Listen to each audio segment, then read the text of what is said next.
Mari kita satukan hati di dalam doa. Saatnya kami akan membaca dan merenungkan firman-Mu. Kiranya Bapa menolong kami mengerti apa yang Engkau maksudkan melalui firman ini, dan kami dapat melakukannya dalam hidup sehari-hari. Tolonglah hamba-Mu di dalam menyampaikan apa yang Engkau kehendaki ini, supaya apa yang disampaikannya sesuai dengan apa yang Engkau kehendaki. Dalam nama Tuhan kami Yesus Kristus kami berdoa. Amin.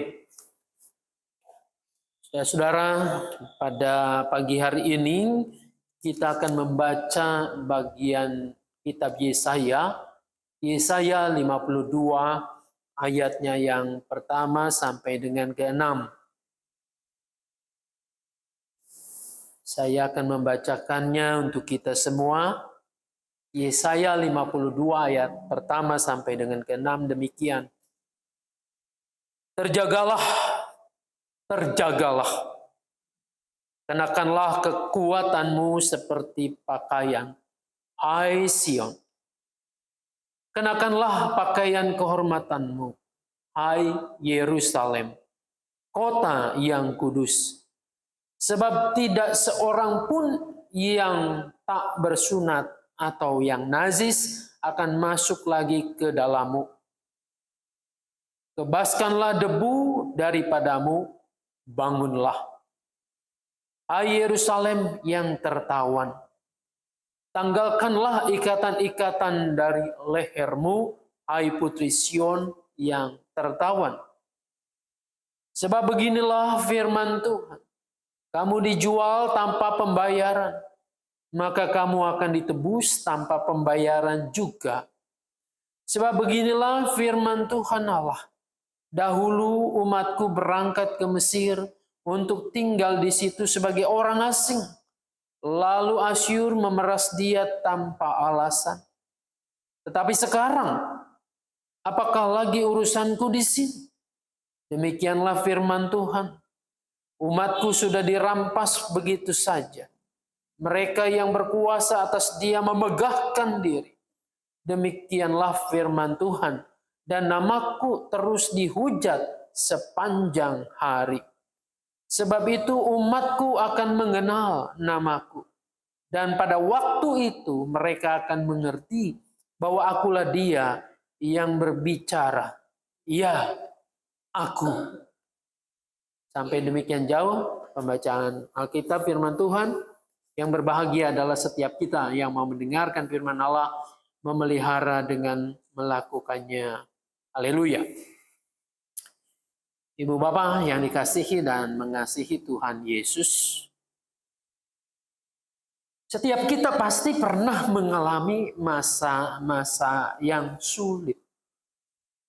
Kehidupan yang susah. Atau ada nggak di antara kita yang hidupnya nggak pernah susah, bahagia terus, mimpinya memang kayak gitu ya?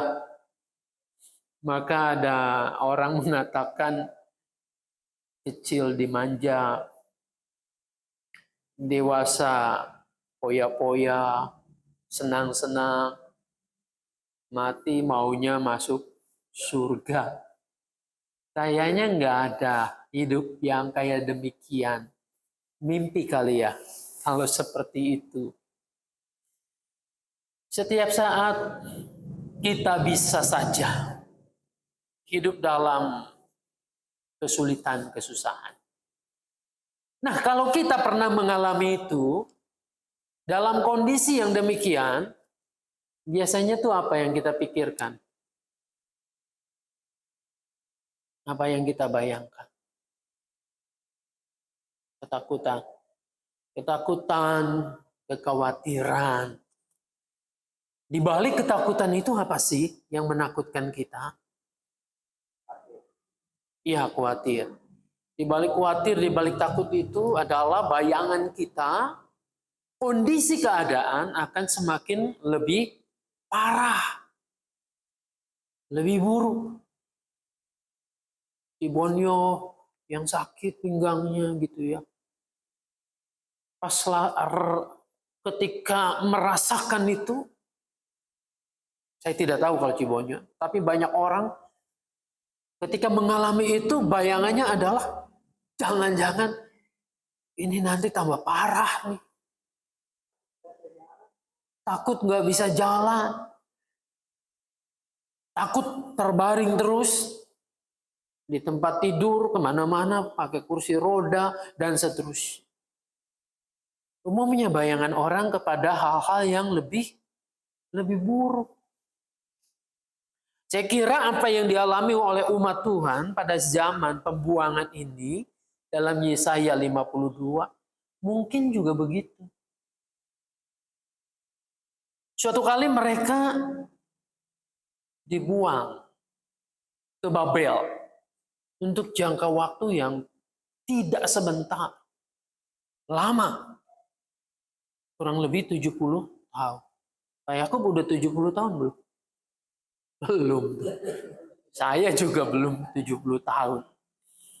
Panjang waktunya. Pembuangan ini tidak mudah. Saudara-saudara, betul pada saat itu posisi atau geopolitiknya bahwa bangsa yang besar akan menaklukkan bangsa yang lebih lemah, lebih kecil. Israel sedang mengalami masa-masa pelemahan itu. Lalu kerajaan Babel sedang kuat-kuatnya. Mereka bisa menginvasi, bisa menjajah bangsa-bangsa yang ada di sekitarnya. Termasuk juga Israel. Nah, dari kacamata iman, ini semua tidak lepas dari kesalahan umat Tuhan itu sendiri. Ketika peringatan demi peringatan yang diberikan Tuhan melalui para nabinya tidak digubris lagi. Ajakan berbuat baik, kembali kepada Allah malah menjadi bahan tertawaan. Maka yang terjadi adalah ini, penghukuman ke Babel itu. Disinilah umat itu merasakan penderitaan yang tidak mudah. Saya bayangkan ketika saya pun mungkin ada di tengah-tengah bangsa itu dalam kondisi yang seperti ini, maka sulit membayangkan ada sebuah masa depan yang cerah, masa depan yang indah. Sebagian besar mereka dari Yerusalem, dari tanah perjanjian itu diangkut ke Babel untuk menjadi budak, pekerja-pekerja sama seperti leluhur mereka yang dulu menjadi budak di Mesir. Kini terulang kembali hal yang seperti itu. Bayangannya adalah kondisi yang bukan semakin baik, semakin penuh dengan pengharapan.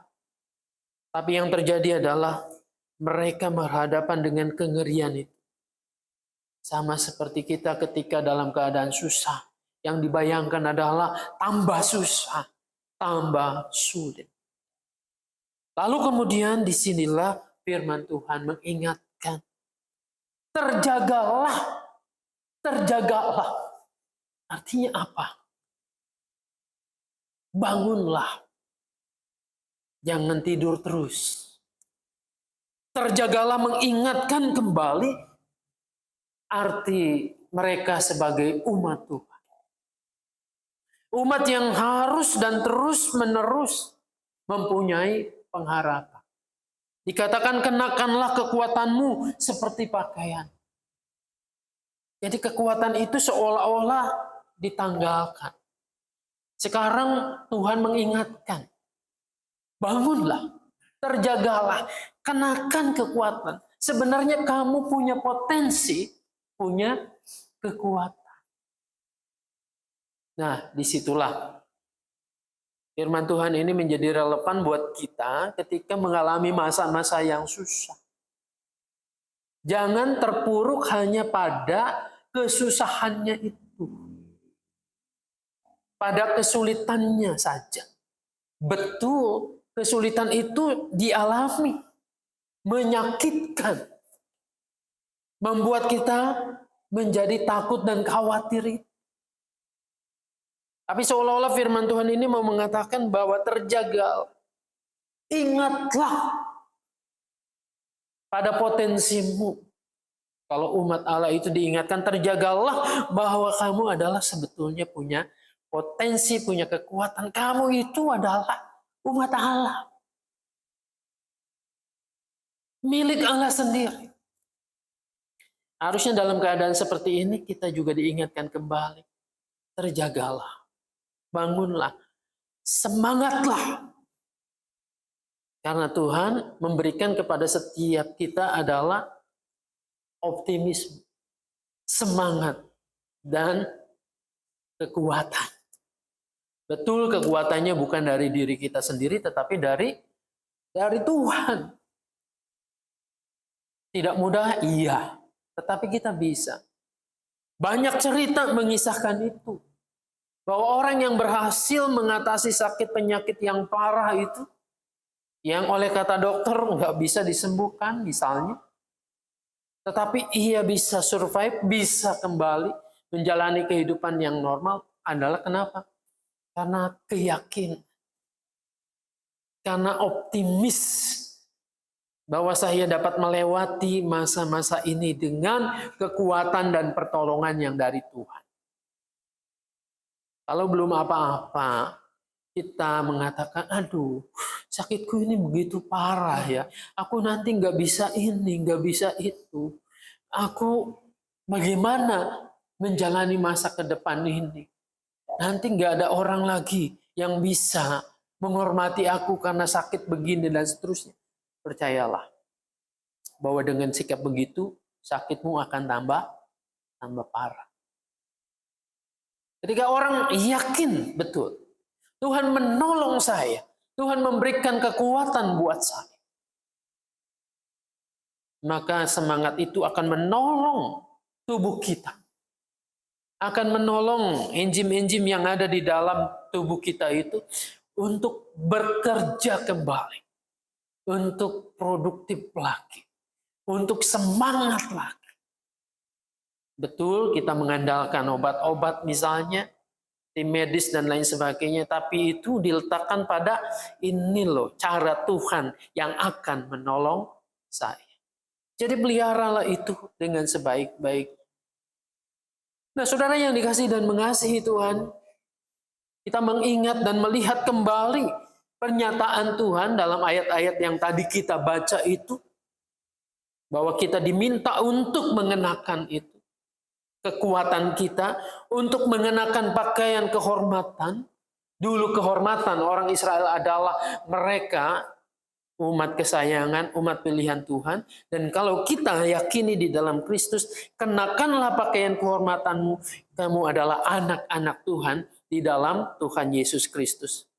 Nah, saudara-saudara, di sini ada pengharapan bahwa umat itu akan kembali ditebus, akan kembali masuk ke tanah perjanjian itu. Akan kembali pulih. Nah, disinilah kita juga yakin bahwa segala sesuatu Tuhan yang akan memulihkan. Namun kalau kita lihat terusnya, apa yang menjadi keyakinan itu harus didasari dengan pemahaman ayat yang ke-6 misalnya. Sebab itu umatku akan mengenal namaku. Dan pada waktu itu mereka akan mengerti bahwa akulah Dia yang berbicara. Ya, aku. Saudara-saudara, penegasan ini diperlukan oleh Tuhan agar umat itu menyadari. Umat itu menyadari siapa Tuhannya. Dan umat itu betul-betul mengenal namaku katanya. Mengenal itu sekaligus otomatis tahu kehendaknya. Dan sekaligus mendengar, melakukan apa yang Tuhan kehendaki. Inilah sebenarnya kewajiban atau tugas kita semua. Bahwa kita mendengar, bahwa kita taat dan setia, kita mengenal namanya, mengenal siapa Tuhan itu. Sehingga dalam sepanjang kehidupan kita, kita terus melakukan apa yang menjadi kehendak Tuhan. Kita tidak tahu ke depan kita akan berhadapan dengan apa dan siapa, lalu bagaimana kita mengatasinya. Yakin dan percayalah, kenallah akan Tuhan kita yang sudah menyatakan diri dengan secara jelas, secara gamblang di dalam Yesus Kristus. Maka kita akan menghadapi setiap perkara itu bersama Dia yang memberikan kekuatan, bahkan kehormatan buat kita semua sebagai anak-anak Tuhan. Penderitaan boleh saja ada, tapi yakin dan percayalah bahwa tangan kuat kuasa Tuhan akan menolong kita. Kita tidak tahu akan hari esok apa yang akan terjadi, tetapi yang harus kita tahu dengan pasti adalah Dia yang akan tetap menolong, menyertai, akan ada bersama-sama dengan kita. Tuhan Yesus memberkati kita semua. Amin. Kita berdoa. Terima kasih Bapa di dalam surga, Engkau mengingatkan kami kembali, tidak hanya pada zaman pembuangan, jauh sebelum Yesus lahir, bahwa umat itu mengalami masa-masa yang sulit. Masa-masa yang memaksa mereka untuk pesimis, untuk ragu. Tetapi Tuhan mengingatkan kembali akan jati diri mereka sebagai umat-Mu. Hari ini kami pun yakin dan percaya bahwa Tuhan mengingatkan siapa kami di hadapan-Mu. Engkau telah menebus kami melalui anak-Mu Tuhan Yesus Kristus sehingga kami menjadi anak-anak Bapa di sorga. Maka dengan itu kami percaya Tuhan akan senantiasa menolong menyertai kami, akan ada bersama-sama kami melewati masa-masa yang tidak mudah sekalipun. Di dalam nama Tuhan kami Yesus Kristus kami berdoa. Amin.